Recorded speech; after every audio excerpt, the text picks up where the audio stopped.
Good evening everyone.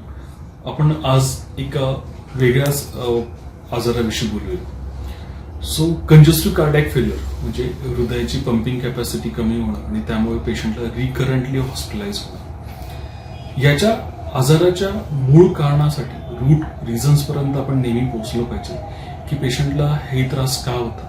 आणि जेव्हा आपण रूट कॉजला पोहोचतो, मूळ कारणाला पोहोचतो आणि त्याची ट्रीटमेंट करतो, त्यावेळेसच पेशंटचे रिकरंट कंजेस्टिव्ह कार्डियक फेल्युअरचे एपिसोड्स कमी होतात. आपण एका केसविषयी बोलूया.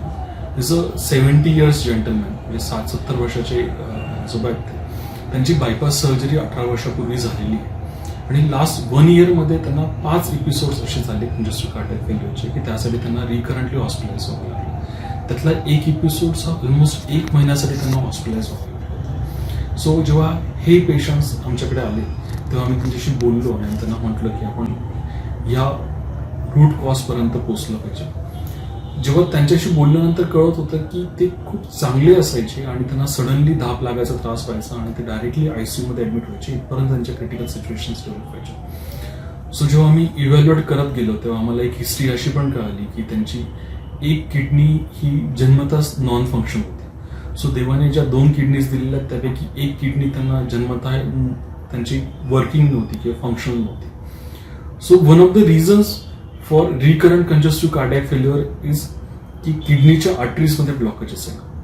जेव्हा आम्ही ह्या कारणाला इव्हॅल्युएट केलं तेव्हा आम्हाला असं कळलं की त्यांना जी एकच किडनी देवाने दिलेली फंक्शन किडनी, त्या किडनीच्या आर्टरीमध्ये त्यांना क्रिटिकल ब्लॉकेजेस आले आणि किडनीच्या एका सिंगल फंक्शनल किडनीच्या आर्टरीजमध्ये ब्लॉकेजेस आल्यामुळे अशा पेशंट्सला रिकरंटली फ्लॅश पल्मरी एडिमा होत असतो.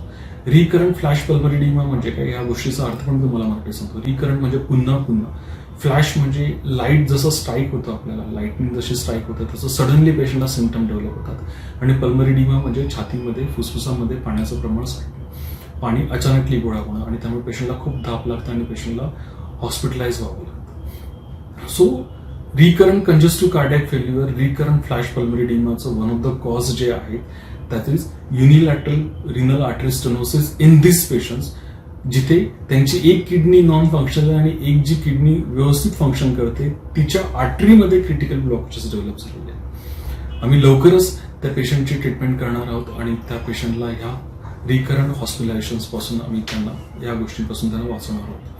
या बाबतीचे अपडेट्स आपण लवकरच या व्हिडिओमध्ये शेअर करू, ज्यामध्ये आपण ते अँजिओग्राफी पण मी तुम्हाला दाखवेल आणि त्याची ट्रीटमेंट झाल्यानंतर पेशंटला किती फरक पडला या बाबतीत आपण लवकरच त्या बाबतीत बोलू.